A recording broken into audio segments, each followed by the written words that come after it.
Okay, in this video we're going to focus on indirect proofs of the same statement P implies Q. The direct proof was very simple. If we wanted to show that P implied Q, we assume P was true and show that Q has to follow. In this case, we're going to run into a problem. There are going to be some examples where we can't go with the direct proof. We're going to have to work in another way. Now, one of the ways to work with an indirect proof is to use the contrapositive. The contrapositive is something that was explained and demonstrated as a logical equivalence in Chapter 1. It can be verified with truth table, or it's a well-proven statement. The contrapositive is essentially saying that P implies Q is logically equivalent to not Q implies not P. By them being logically equivalent, remember that means that anytime P implies Q is true, so is this expression not Q implies not P, and anytime P implies Q is false, so is not Q implies not P.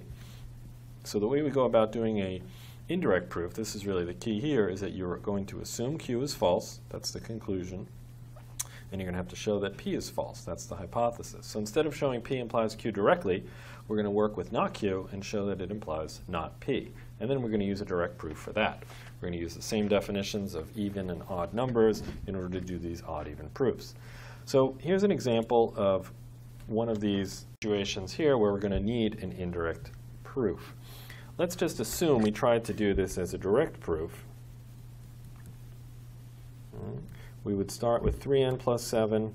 We would assume 3n plus 7 is odd, and then we would have to show that n is even.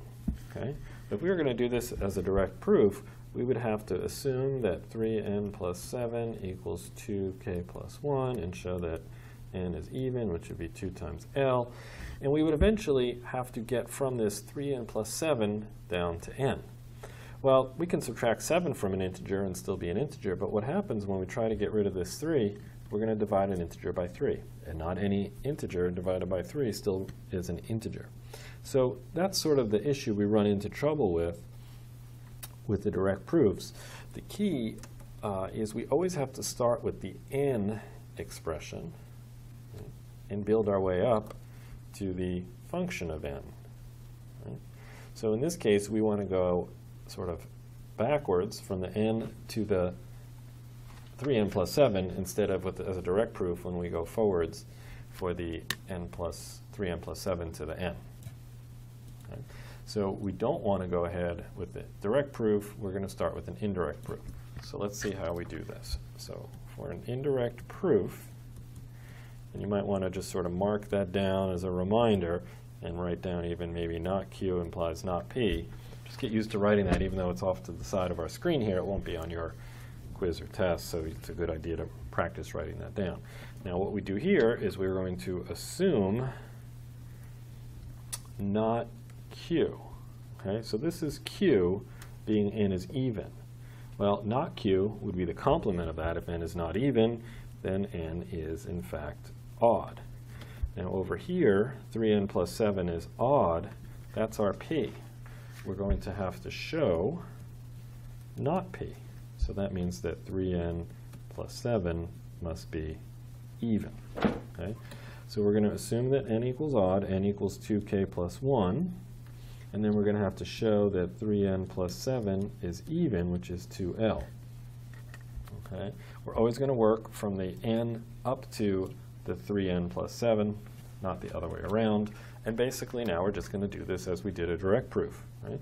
But what you'll notice is we're starting here with n equals odd, which is not part of our original statement, and we're showing 3n plus 7 is even, which is also not part of our original statement. This might be a little bit unsettling at first because it doesn't seem like we're actually proving what they asked us to prove. But we're proving something logically equivalent. Right? As you can see over here, the logical equivalence, which you can verify with the truth table or rules of logical equivalences. But proving one is the same as proving the other. But since we didn't do it directly, we call this an indirect proof. Okay, so let's get back to the proof. We start with n equals 2k plus 1.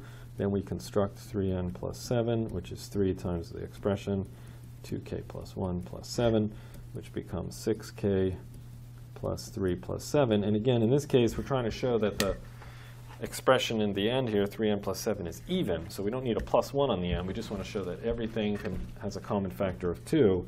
So in this case, we do want to combine like terms, 6k plus 10. And you can factor a 2 out of that and get 3k plus 5. And that 3k plus 5 is really just some integer, some arbitrary integer, which means that 3n plus 7 equals 2l. Therefore, we know that 3n plus 7 is in fact even. Okay? Again, that's not what they asked us to show, and it looks like we did a little bit of trickery here, but it all goes back to this logical equivalence. So practice one of these, see how you do, and then we'll look at another example.